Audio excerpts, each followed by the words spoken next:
Ano bro, masaya ka na ngayon? Palagay ko talagang magandang loob mo ngayon, magang kalooban mo dahil marami nang bumabati sa'yo.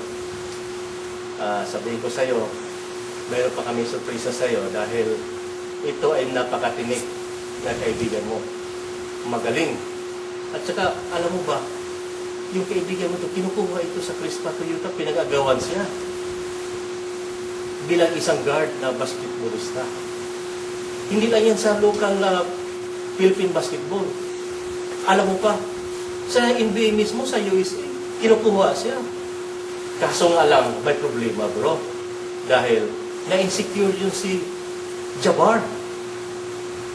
Pero hayaan mo bro, alam ko na ito ay may bigay namin kasayahan sa iyo. At saka ito, panoorin mo na lang. Happy birthday, Pastor Obet, the gentle giant. Alam mo, nakakatuwa Panginoon kasi mga nagiging kaibigan ko, puro talaga matatangkad nakatulad mo.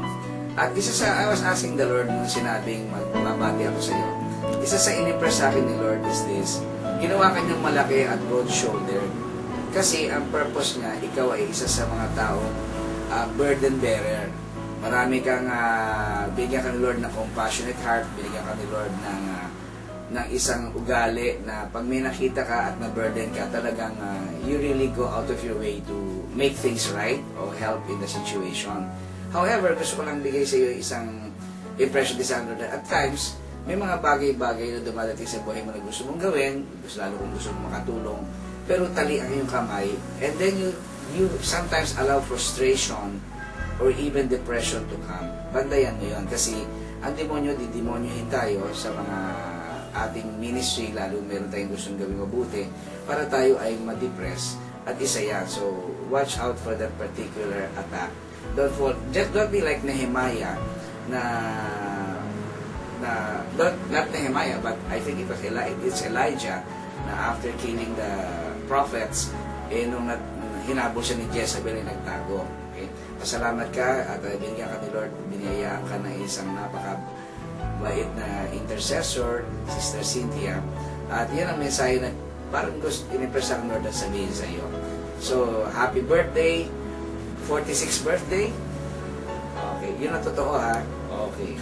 So, ang ending ko is, I'd like to release a blessing to both of you, kayo ni Sister Cynthia. At gusto ko mag-declare, and we know that declaration ay importante because life and death is a part of the tongue. I declare that you are blessed with God's supernatural wisdom and that you have clear directions for your life.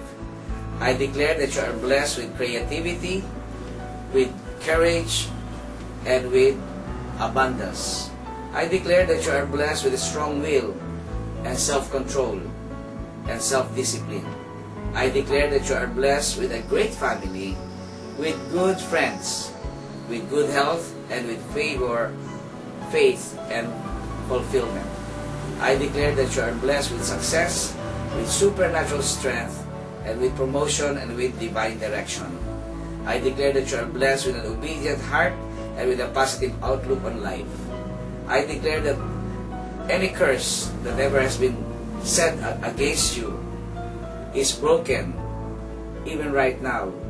Or every evil word that's been uttered against you is broken even right now. I declare that you're blessed in the city, that you're blessed in the country, that you're blessed when you come in and blessed when you go out. I declare that whatever you put your hands onto will be blessed, for truly you will always prosper and succeed.